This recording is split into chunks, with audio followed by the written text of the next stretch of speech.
तर हवेत गोळीबार करून दहशत निर्माण केल्याप्रकरणी सरपंचाला अटक करण्यात आली आहे।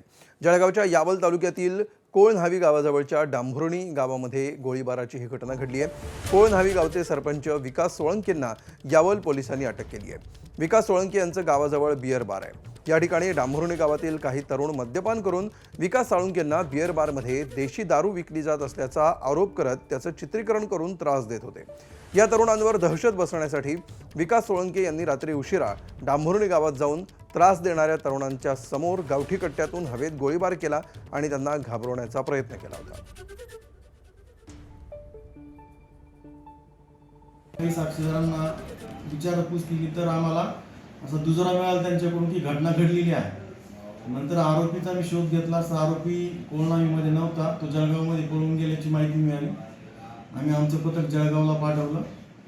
LCBचे PSI गोरे साहेब आणि त्यांच्या पथकाने आणि आमच्या PSI महाजन यांच्या पथकाने संयुक्त कामगिरी केली आणि आरोपीला रात्री 1 वाजेदरम्यान ताब्यात घेतलं।